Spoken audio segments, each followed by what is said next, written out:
Had a major dream last night, just incredible. It may have to do with all those nights, the last couple of weeks, waking up 5 in the morning, but I'm not going to tell about it until next Monday night. And so this week we are going to deal with the beast, the Pharaoh. This is the one that's not fully human. This is the one that is probably out there right now. Do you understand the nature of the Antichrist? Do you understand the nature of the Anthropos Anamos, Homo Satanas, the counterfeit to the conception, incarnation, manifestation of Jesus Christ? This will be Satan in human skin, but much more than human, not a man possessed, but Satan born.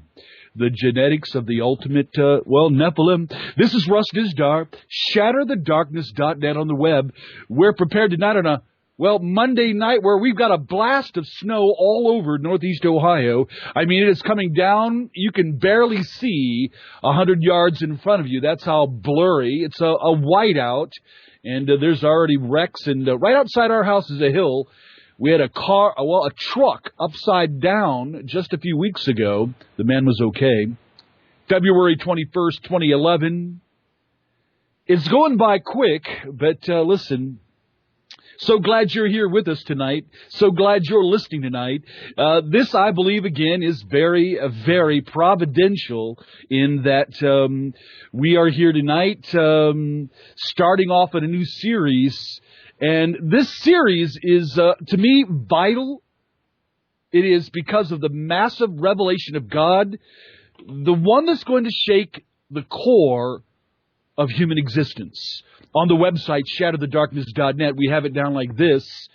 Pharaoh, the beast system, and the man who shakes the world to its core. Quote, he will be born counterfeit to Emmanuel, Christ of God, and forged by the darkest of satanic power. He will be the most masqueraded being in human history, and will rule the world by a seductive spiritual power. He will be unleashed, the most enslaving political, economic, military power in all of human history. His appearance into the world will mark the end of history as we know it. There's a massive intel on him. He has been profiled, unmasked, defined, and exposed long before he ever speaks, long before we would ever hear the voice of an ancient hate. Now, I'm going to tell you right now, this massive collective revelation of God, Daniel, 2 Thessalonians, 1 John, Book of Revelation.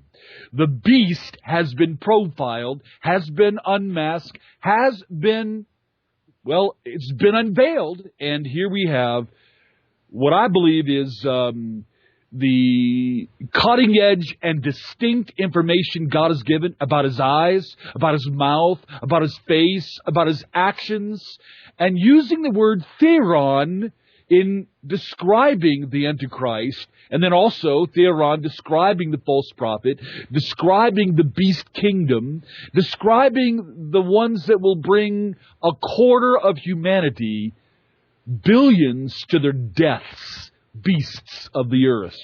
We got to look at the word tonight and take a look at what I believe is clearly a revelation of horrific hybridism. We can call it that. This is Russ Dizdar, shatterthedarkness.net on the web. We are live tonight, Shatter Live broadcast. We are in a week. We have the theme up on the website, Theron, just simply that word. I want you to, hear that word again and again and again.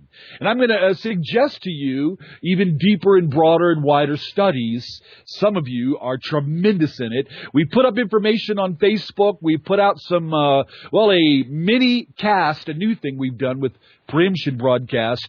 And so I know that hundreds of you have already tapped in. You've already listened to the introduction, and you're here. We're glad you've gathered. And we are looking at a world that is, in the upheaval of riots everywhere, all over the Middle East.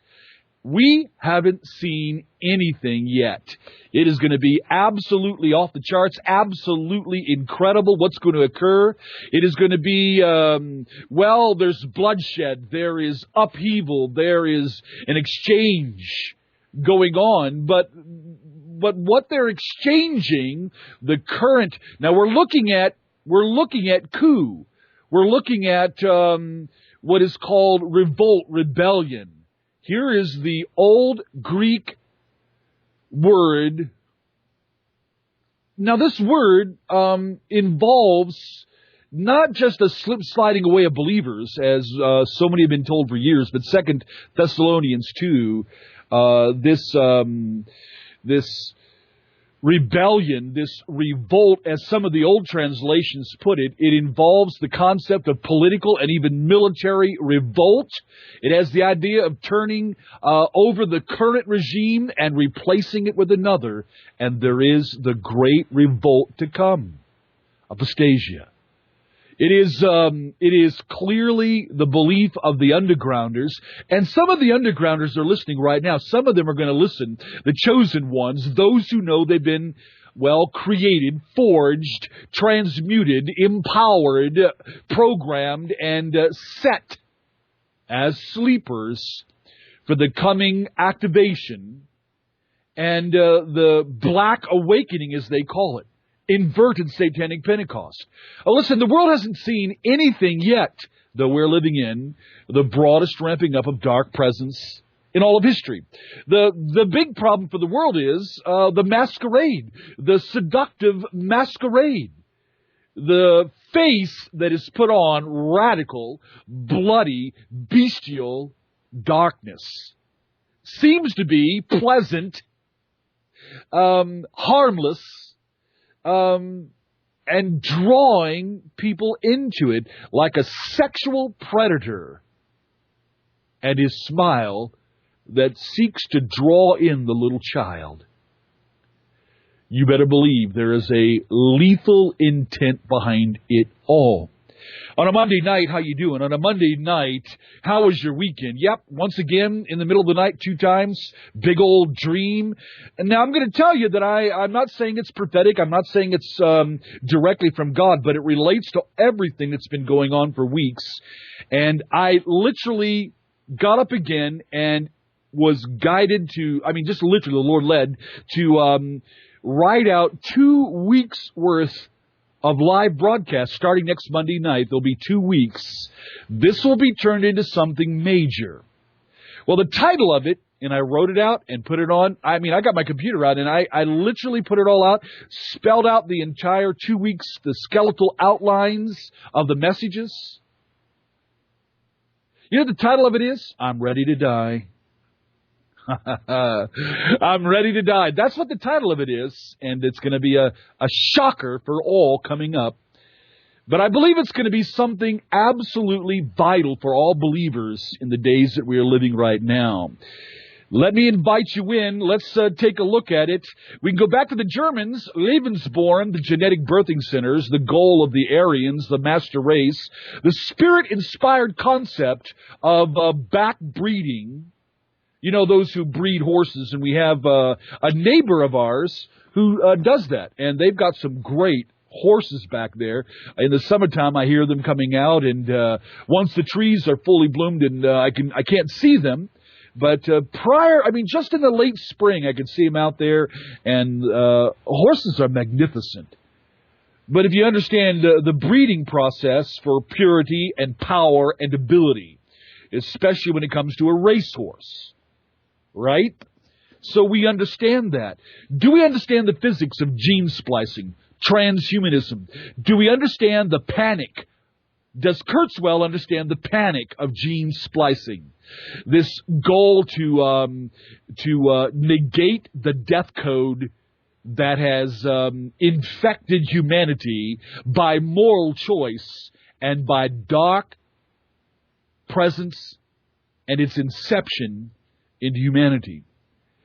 There's a lot to do with the concept of death this week that we're going to deal with, but there is more to deal with when it comes to the conception, incarnation, ultimate manifestation of the Antichrist, the little horn, the anthropos anamos, this man of lawlessness.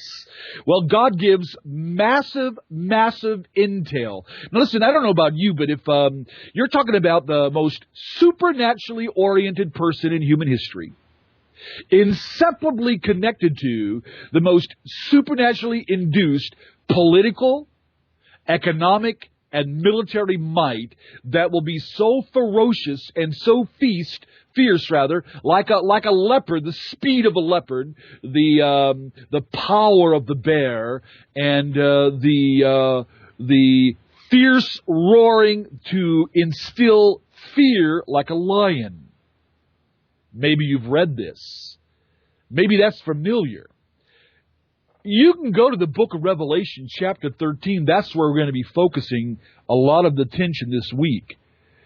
This word theron, this word is a description by God of the Antichrist, of his nature. Now, you can do the studies, and I encourage you, I'll bring it out during the week, but you can go back to the Greek Septuagint, connect it with the Hebrew, and look at wild beasts and beast, and it's not always talking about animals. You can come to the New Testament where this word is defined and can be used of a wild animal. I mean, a ferocious, human ripping apart wild animal, sure. But it's used by God to define the Antichrist, this being. By the way, and in my opinion, as I'll spell this out Monday night, most likely already exists, and one wonders when someone speaks about him, and it goes to 90 countries of the world, and hundreds of thousands of downloads and listens, one wonders whether that regime monitors. What say you, dark chosen ones, listening right now? By the way, on the website, shatterthedarkness.net, you have the ability to download the PDF file. Now, we're going to have every single week, there's a 10-minute introduction, actually 9 minutes, 47-second introduction, a little mini cast on Theron. And there are study notes, if you click on their PDF file, that will give you the outline for the week. Tonight, we're going to look at, well, he looks like a man, but he's Theron. He is beast and bestial and most likely the ultimate hybrid. Tuesday night, we're going to look at my opinion.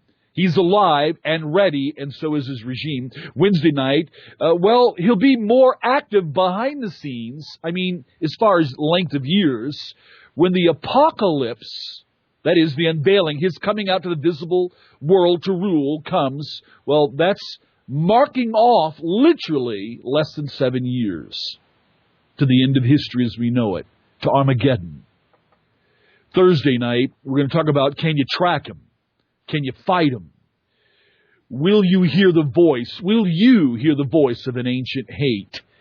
Is there reasons why both in the book of Daniel 2,600 years ago, the book of Revelation 2,000 years ago, God has clearly pointed us to his mouth, to what comes out of his mouth, how loud he is, how pompous he is, how arrogant he is, how blasphemous he and the regime is, how there is an attack on heaven, an attack on all the old things of human history, loud, boastful, massive. And please understand that there is a behind-the-scenes collective counterfeit to the omniscient, omnipresent power of God is the dragon. The huge red, that's the revelation we find in Revelation 12. There's a reason why we have about 5 times in the book of Revelation, chapter 12, an unprecedented unveiling of the presence, the manifest presence and power behind the rise of the Antichrist. Counterfeit to God the Father, there's this kind of oversight. But because Satan is finite, though powerful but finite, the fallen cherub All of his abilities and powers are massive beyond humanity, but they are finite. You and I must understand the collective. You and I must understand the satanic, this collective. The prince of the power, the domain is the Greek word. This exousia, this realm around the earth. The prince of the power of the eros, the physical, dense atmosphere around the earth. It's packed. It's global. Those who have been researching and feeling it out on the other side of the fence have been calling it the global brain, the global mind, the conscious universe, the Akashic records, the Hall of Records, something out there, the field, a presence. That is this collective. This is the collective of all the sum total of demonic force. Cosmocratus, Archon, Exousia. The powers in the heavenly realms that encircle the earth. Collectively, this is the dragon. This is the huge, this is the megas. Now that's what God calls it. Revelation 12, check it out. Megas. Red. And, well, we're going to take a look at Revelation 13 and you're going to see that presence is so real, so vast, and will become so manifest that its presence in the air worldwide will be sensed, felt, known by billions. Listen to me now. Based on the Spirit of God giving prophetic revelation, Revelation 13, it is clear that hundreds of millions, if not billions, will end up worshiping the dragon because of the beast. Because they know the dragon, this collective universal presence, gives power to the Theron to lead the world into a new age that involves, well, listen, it involves a new mankind, a new history, and a new God. Many of you listen, understand, and know what the dark side has been plotting and planning for so long.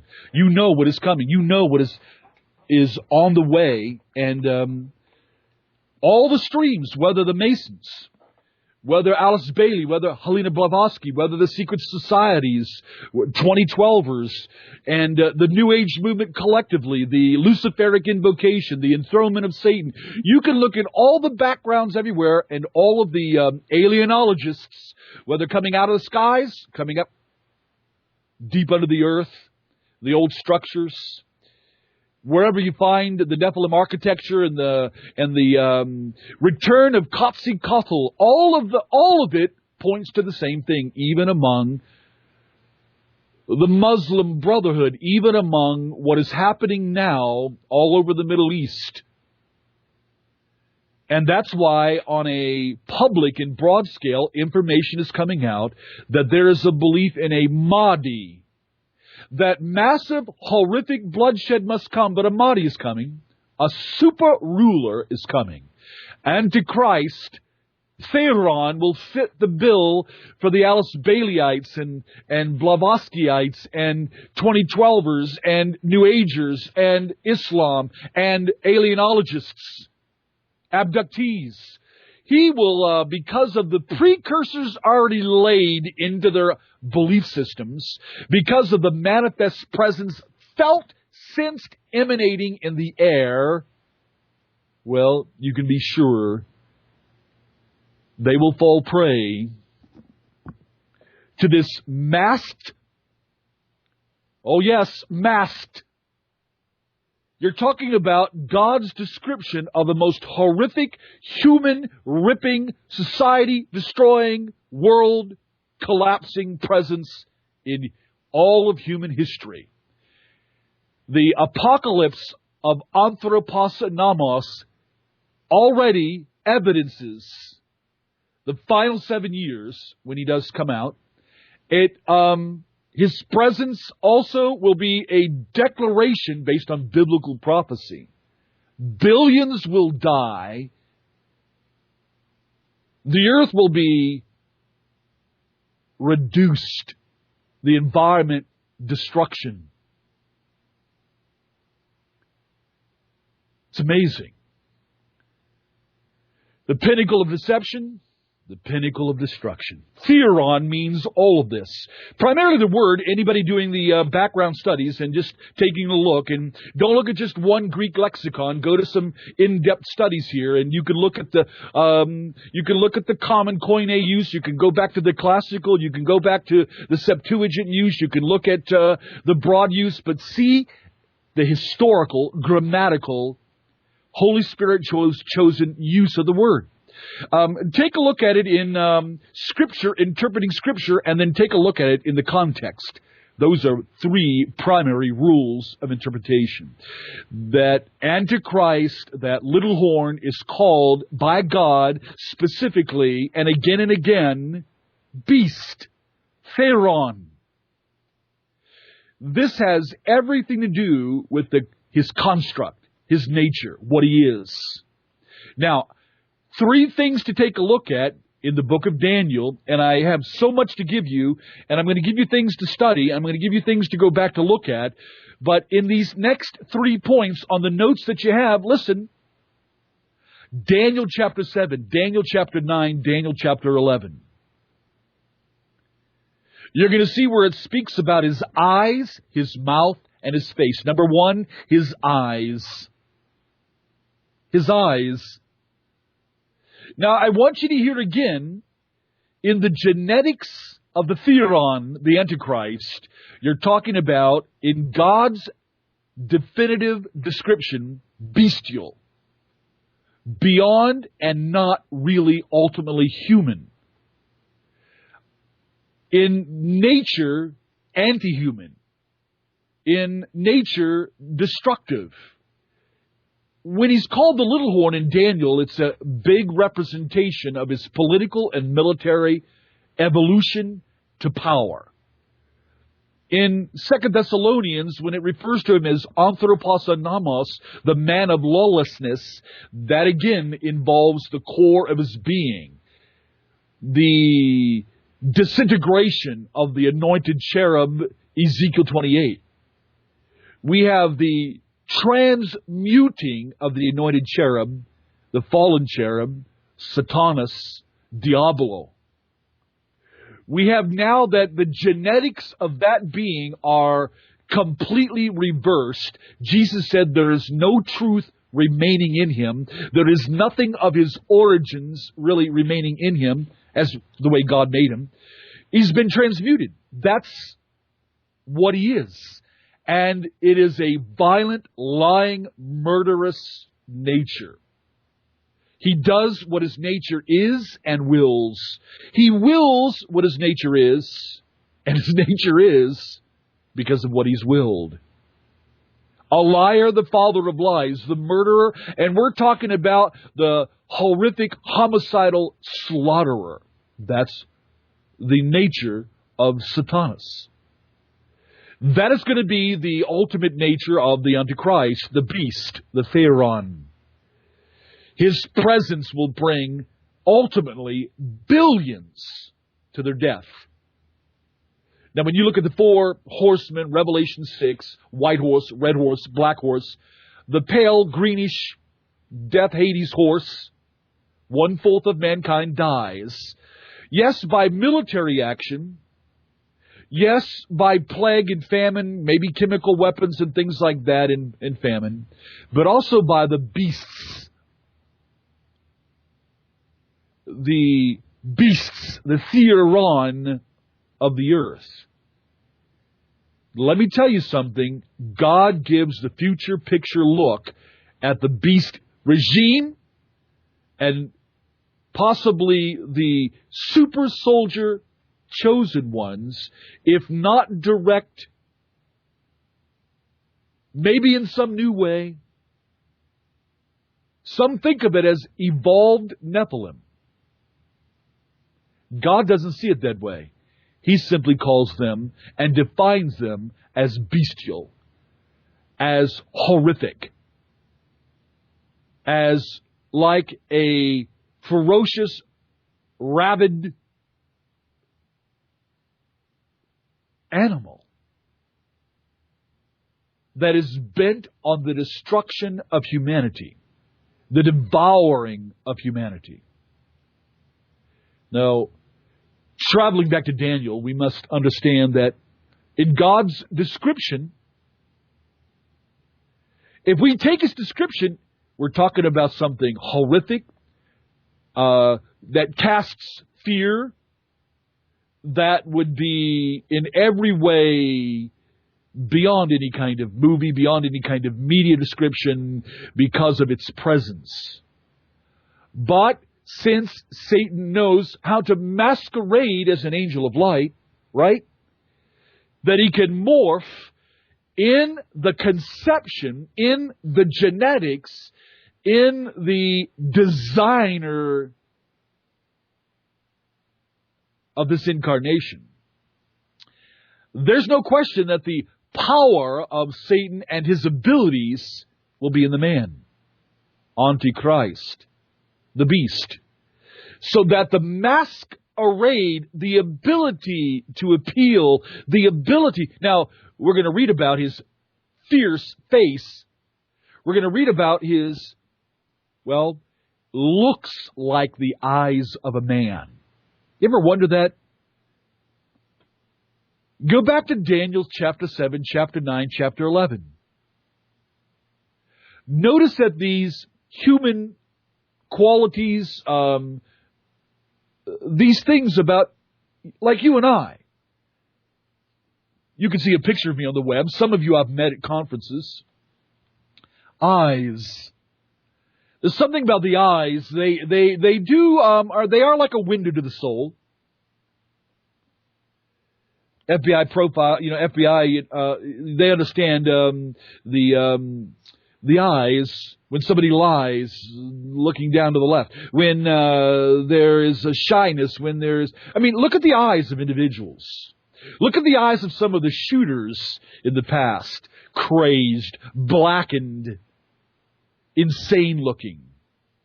The eyes of the possessed, crazed, insane, menacing, deadly. I have dealt with the undergrounders for over 29 years, I believe. We have seen again and again the manifestation of sub-programmed, demonized personalities. We've seen those who have claimed gene splicing, Nephilim blood, and without question have manifested dark power, presence, abilities. I've watched the switch from an individual that looks calm, peaceable, that looks approachable, vulnerable, that has absolutely no threat whatsoever, in a second switch, face contorting, changing, eyes absolutely, we used to call it multiple eyes. If you've listened to the Black Awakening hours of seminar, 24, you've heard me talk about this. If you've listened to the hours on Freedom Encounter, the course, you've heard me talk about this all the way back to the early 90s. All the way back into the 80s. They've got multiple eyes. They've got eyes when you look at it, it's as if 3, 4, 5 people are looking at you at one time. It is as if you not only see them switching and looking and observing you. Usually once you acknowledge that and mention that, they all go down and the eyes clear up. Oh yeah, the technology of the splitting of the core of the human soul, creating subpersonalities, programmed, demonized. One wonders whether Theron in the future will be highly transmuted. Some believe it, SRA, MPD, chosen ones. Back to the book of Daniel, chapter 11, chapter 9, chapter 7. The mask that the Antichrist will create, his presence, his speech, it's all about his eyes, all about what he says and what his face is like.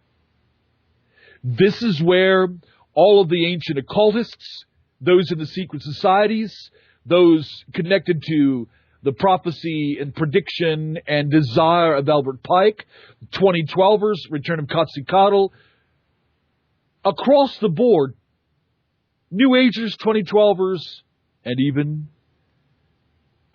Islam.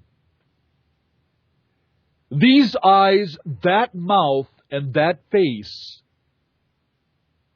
will appeal to them.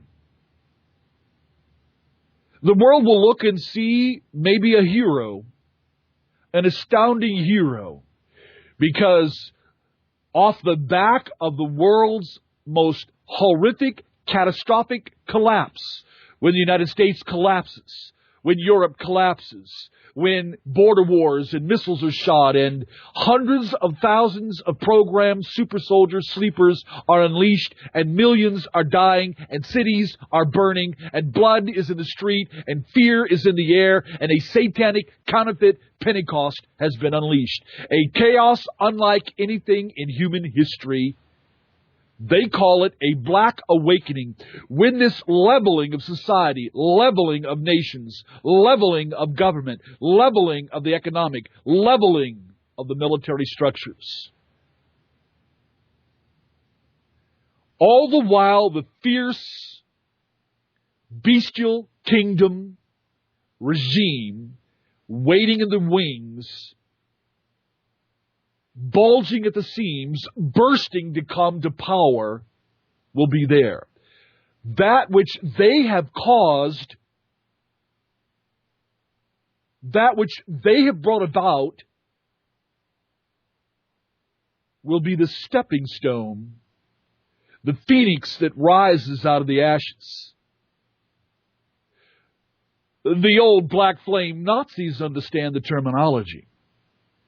The 2012ers and the lethal Nephilim demonic god prophecies encoded among the Maya and many other places. And you watch, there may be new places before this all breaks out. All of it lending itself to, there must be a cleansing. There must be a chaos. Blame it on Mother Earth. Blame it on the need to cleanse the earth of overpopulation. Nope, it is a plot. It is a development. It is a regime, a government behind the government, a military behind the military, a presence behind society. When everything is being brought down, everything being razed to the ground, all the deaths, all the destruction, all of the... Well, you can be sure the internet down, the electrical grids down, the food chain transportation down, you can be sure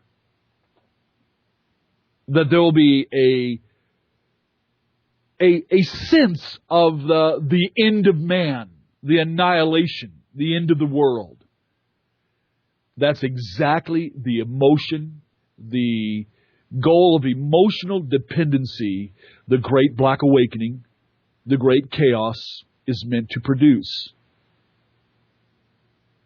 On the backs of that, already plotted, already ready, and at the pinnacle of power, will be bursting onto the scene. Apocalypse is the word God uses to describe the visible appearance of the man of lawlessness, the man that will change everything. Yes, he looks like a man. Yes, he has eyes that are like the eyes of a man. Yes, he has a face. Well, it's like a human face. It's fierce. And he has a mouth. God gives in Daniel and the book of Revelation an enormous description of his mouth. You ever read this in Revelation 13?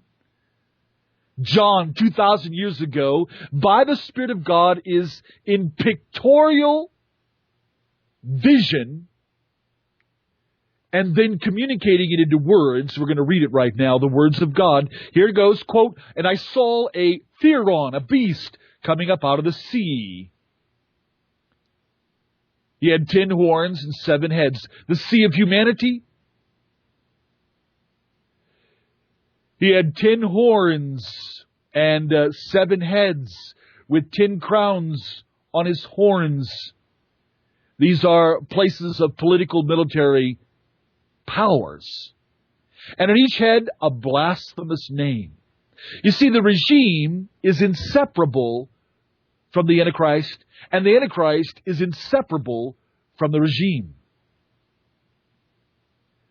Verse 2, Revelation 13, the beast, the Theron I saw resembled, looked like a leopard. But had the feet of those of a bear and the mouth of like a lion. We're talking about the absolute speed. Please understand the absolute speed of the apocalypse of Antichrist. And the regime. And the power like the thumping down. I don't know if you ever heard a bear run, but the literal power of the bear. And you can say, well, this is Russia. No, we're talking about the entire collective regime. It's like a leopard. It's like that of a barefoot. And it's got like the mouth of a lion because it is massive. It roars. It instills fear. It comes with authority. When the lion unleashes his roar in the jungle, everyone hears, fears, takes notice, runs. But look at verse 2, the revelation of God. The dragon that now, in that day, not yet, but in that day, in the air, that manifest presence, the huge red Megos dragon, Revelation 12, manifested literally worldwide, without question, felt as never before. This is beyond global brain. This is beyond the conscious living universe. This is beyond the Akashic records, though many of those that believe in those concepts will see this as the manifestation of their belief system. The dragon gave the beast his power. The dragon gave the beast. Do you hear me right now? The Antichrist, the Theron, that will manifest into the world the most supernatural, powerful political, economic, military leader in human history, that will crystallize the most fierce governmental and literally spiritual rule in all of human history. Do we hear this? Do you understand that it has to develop over years and years and years and years, and then the dark side's concept of coming to power is create the Black Awakening, as they call it, create the chaos that will bring everything else down politically, economically, military-wise, all of society, raise it all to the ground, and then ascend with this, what? Coming out of the sea. That regime, my friend, that beast-like regime,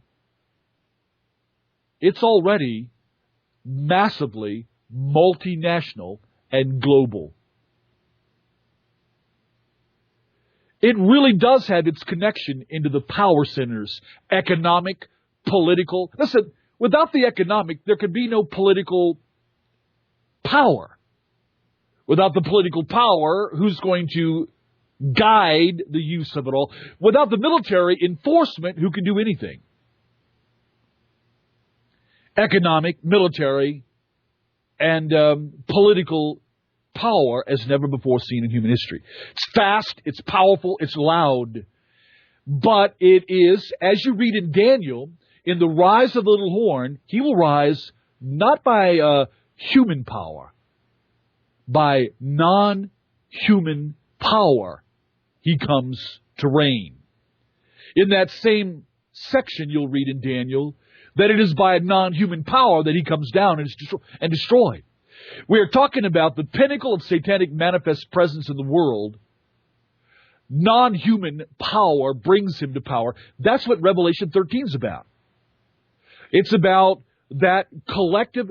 If you can feel over Europe, in Moscow, all over the world where you're listening, if you can feel the presence that I'm talking about in the air already, you are just touching a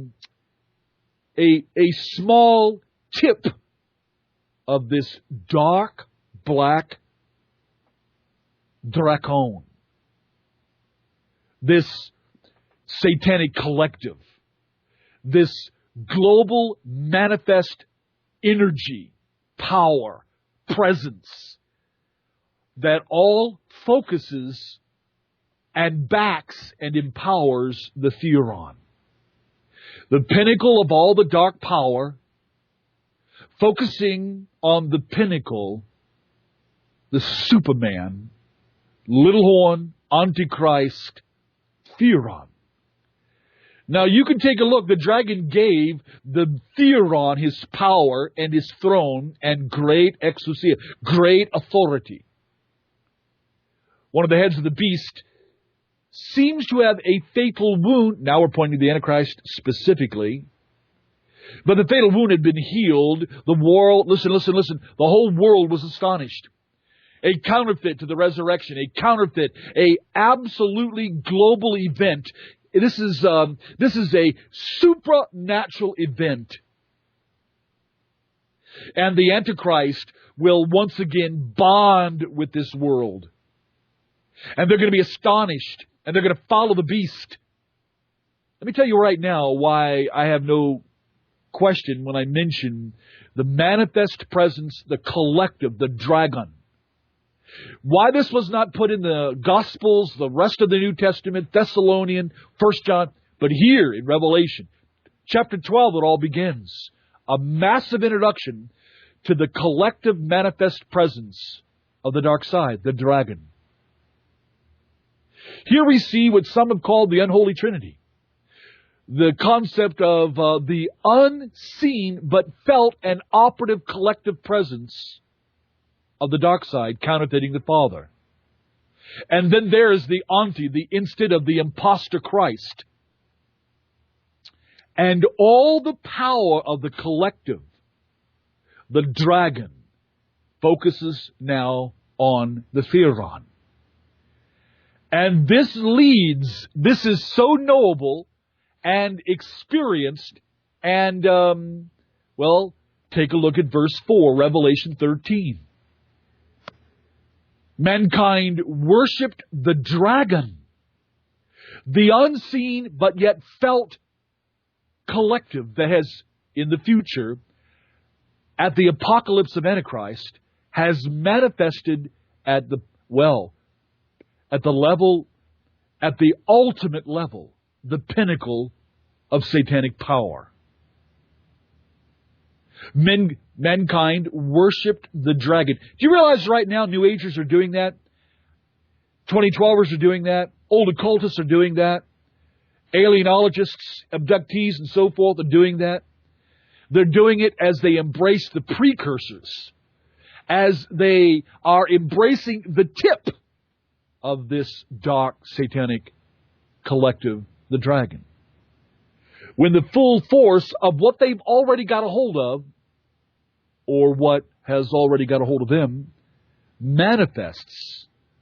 Oh, the emotional astonishment, the emotional bonding, they will literally prostrate themselves in emotional, committed embrace globally of the dragon.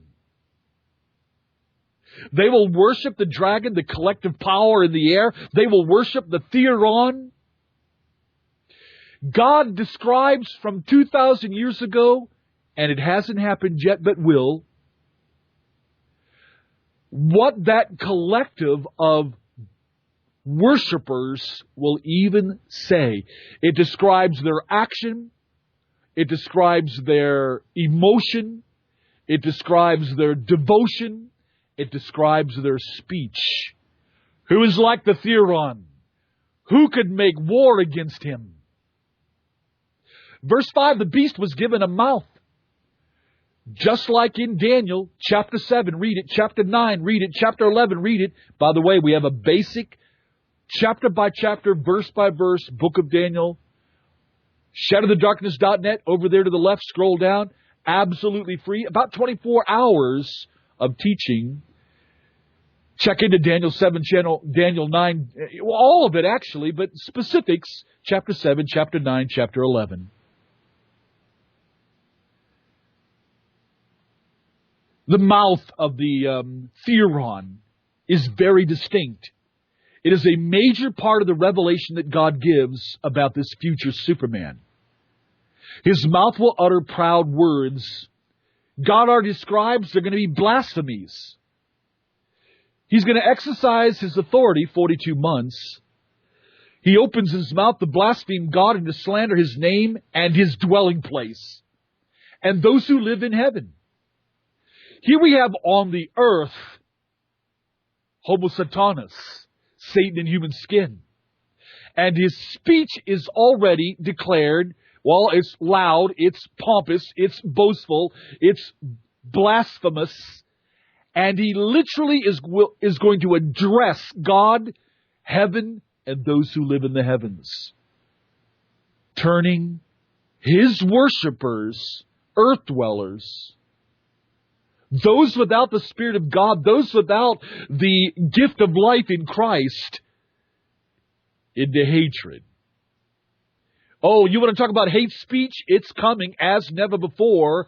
The voice of an ancient hate. Verse 6, he opened his mouth to blaspheme God and to slander his name and his dwelling place and those who live in heaven.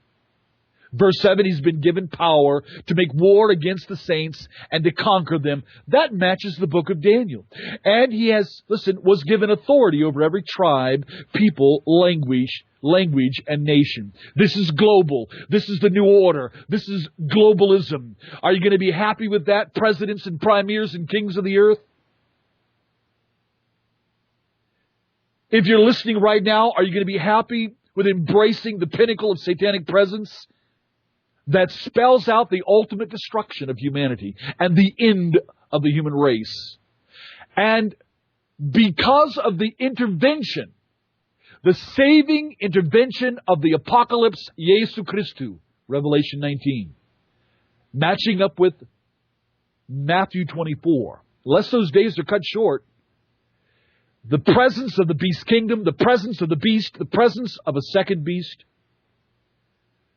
that presence into the world like pre-flood, maybe the intention of the pre-flood, annihilation of the human race and possession of the earth. Verse 8, all the inhabitants of the earth will worship the beast. That is to say, all whose names have not been written in the book of life, belonging to the Lamb that was slain from the creation of the world. God says, listen now, he who has an ear, let him hear. He who has an ear, let him hear. Let me go back over this. We're talking about the Theron, likeness, back to your notes, likeness to Emmanuel, but not. Anti, in 1 John's Gospel, or 1 John, the second chapter, Antichristu, yes, it has the concept of opposed, but strongly the concept in that word is instead of. He's the instead of. The old occultists, the old secret society, the old mystery religion, the old and ancient prophecies of the Maya and others around the world, and in the air, the delusion that's going on in the air, and the communication that is going on in the air. Same doctrine, same Luciferic promise, same Luciferic agenda. Coming in all those streams. It is all not only opposed to Christ, but instead of. Counterfeit Christ. Counterfeit everything. Now listen, Homo Satanas, I give you on your notes 4 things here. A supernatural foretelling, a supernatural conception, a supernatural incarnation, and a supernatural manifestation. Based again, Daniel 7, 9, 11, 2 Thessalonians 2, 1 John 2, Book of Revelation, specifically Revelation 12 and 13. It is without question that The Spirit of God gives in prophetic literature massive intelligence, profiling, unmasking, exposing the who this world super leader really is, what he's going to say. Focusing on his eyes, his mouth, his face, and then his actions. Ultimately being called a theoron, he is beyond human. The undergrounders, the troops of Antichrist, as they call themselves, the chosen ones, they already believe he is a Superman. Serpent of light. Return of Lucifer to his rightful place. The foretelling is not just by the Spirit of God describing who he is. The foretelling of the coming of this theoron is found in the literature of the 2012ers, the literature of old occultism, the literature of Luciferic writings. It is found in the depth of the New Age movement worldwide. It is found in alienology communication. It is found in every one of those streams, including Islam. All of them. They all believe in a super leader. And listen, they're foretelling, there's expectancy in Islam, expectancy in the New Age, expectancy among alienologists. And we're talking about people who believe in UFOs and the presence of an extraterrestrial race by the millions worldwide. They all are expecting the arrival. Alice Bailey's writings from the 30s, 1930s on, or Helena Blavatsky's old writings, old Spirit-inspired prophecies from thousands of years ago. You know what they're all doing? Pointing to the same thing. They're all foretelling the arrival, which tells you one thing, both on looking at their literature, but specifically looking at what God has said.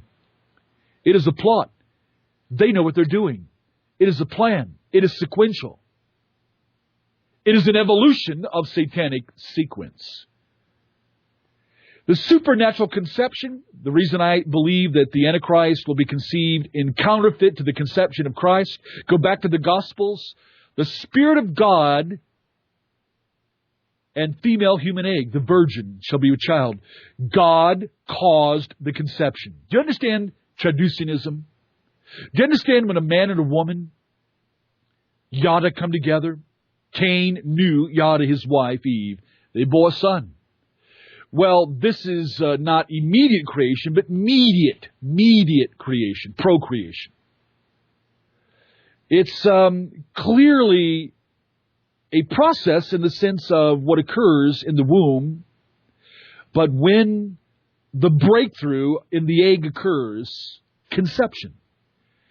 That moment, human spirit, inseparably connected to the development of the genetics and the DNA and the physical side, the material and immaterial are inseparable then.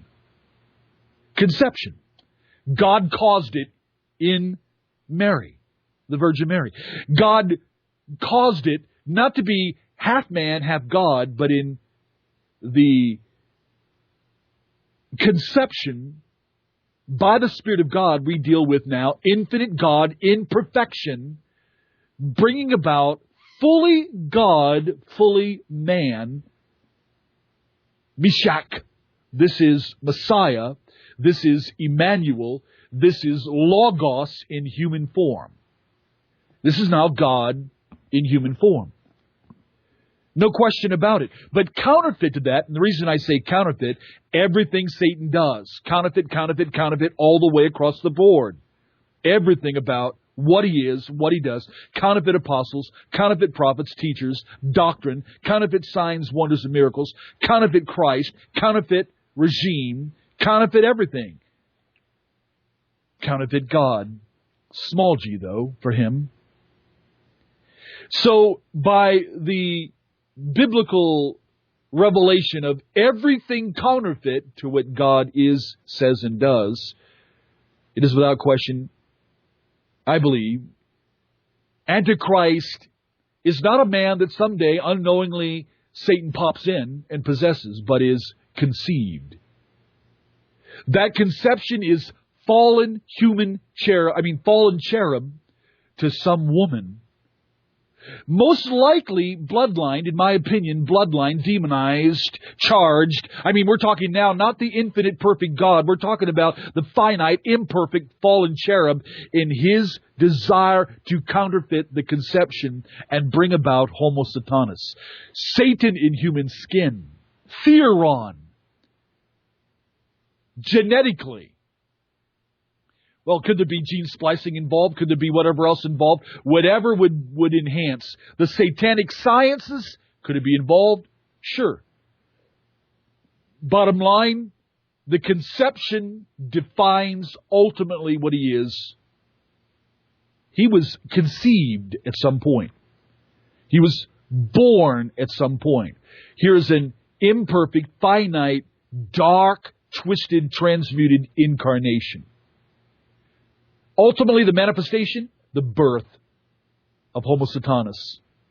Designed. God wanted to bring full-blown manifestation, the visible God in manifestation. Invisible God being shown in Christ. Here we have the masquerade. That's why the beast, yes, he'll look fine, but look at his eyes, listen to his mouth, and observe his face. That should be enough to cause you to recognize when the apocalypse occurs. Oh, there's much more. Listen, he's not a possession like Mark chapter 5. He's not like Judas, John 13:27. We're talking genetics. Does Homo Satanas know who he is? Does the Antichrist know who he is? Absolutely yes. Counterfeit to Christ, knowing who he was at 12 years old in the temple. No question about it. All the undergrounders agree, the ones helping to bring him into this world and eventually to the apocalypse. They believe he's genetically created, fallen cherub to demonized woman. There's a mother of the Antichrist. He knows who he is. But we've got 2-3 minutes today. We've got so much to tell you this week. We got so much more on these notes. May God speak into your heart. If you don't know Him, if you're listening because you're monitoring, Christ has come for you. The infinite God loves you, can give you new birth and the gift of indestructible immortality. Come out of that darkness now to the living Christ. He summons you. If you know Him right now, the word of hope for today for all of us, Daniel chapter 7, verse 26. Daniel chapter 7, verse 26. Listen, referring to the Ancient of Days in the court of God, but the court will sit, referring to the Antichrist, his power will be taken away and completely destroyed forever. You read verse 26, verse 27 for hope for today. Blessings in Christ. Russ Dizdar, Shadow the Darkness. Hey, remember us in your prayers. Remember us in support. We need you. Good night.